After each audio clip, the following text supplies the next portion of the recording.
دیکھیے کہتے ہیں کہ بعض اوقات ہم آن لائن کوئی چیز پرچیز کر رہے ہوتے ہیں اور اس میں اس طرح وہ انسٹالمنٹ پہ ہم لیتے ہیں تو اس میں لکھا ہوتا ہے اگر 1 مہینے میں پیمنٹ کی تو اتنے پیسے ہوں گے، 2 مہینے میں کریں گے تو تھوڑا سا اس پہ مارک اپ دینا ہوگا 3 مہینے میں پیمنٹ دیں گے تو اتنا اضافی دینا ہوگا۔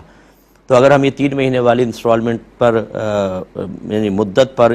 لیتے ہیں چیز کو تو جو ہم زائد دے رہے ہیں وہ سود میں شمار ہوگا یا نہیں ہوگا؟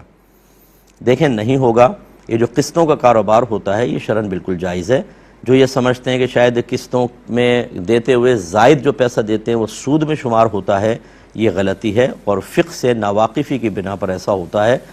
کیونکہ سود کی تعریف یہ ہے کہ سود اس زائد شے کا نام ہے جسے مالی معاملہ کرتے ہوئے شرط ٹھہرا لیا گیا ہو اور وہ کسی چیز کا بدلہ نہ ہو،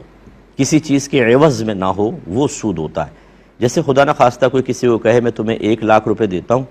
اور جب تم یہ قرضہ مجھے واپس کرو گے تو 1,10,000 روپے کرو گے۔ اب اس نے 1,10,000 کیے تو 1 لاکھ تو 1 لاکھ کا بدلہ تھا، یہ 10,000 کس چیز کا بدلہ ہے؟ یہ زائد ہے۔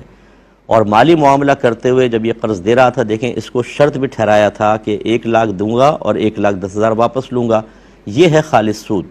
جبکہ قسطوں کے کاروبار میں ایسا ہوتا ہے کہ ہم یہ کہتے ہیں کہ یہ چیز جو ہے یہ اگر آپ نقد لوگے 100 روپے کی اور ادھار لوگے تو یہی چیز 150 روپے کی، تو چیز کا ہی عوض ہوتا ہے۔ یہ جو 50 میں اضافی بتا رہا ہوں مدت کی وجہ سے، وہ کسی عوض سے خالی نہیں ہے، بدلے سے خالی نہیں ہے، وہ بھی اسی چیز کا، لیکن میں تھوڑا زیادہ اس لیے پیسے لے رہا ہوں کیونکہ مجھے ایک طویل وقت تک انتظار کرنا ہوگا، وہ آہستہ آہستہ دے گا، انسٹالمنٹ پر دے گا، میرا پیسہ پھنس کے رہے گا، فوراً مجھے کیش نہیں ملے گا، اس وجہ سے ہم تھوڑا سا اس میں اضافہ کرتے ہیں۔ لیکن وہ جتنا بھی اضافہ ہوتا ہے وہ شے کی قیمت ہی ہوتی ہے، شے کے بدلے میں ہی ہوتا ہے، لہٰذا اس میں سود کا کوئی تصور نہیں ہے۔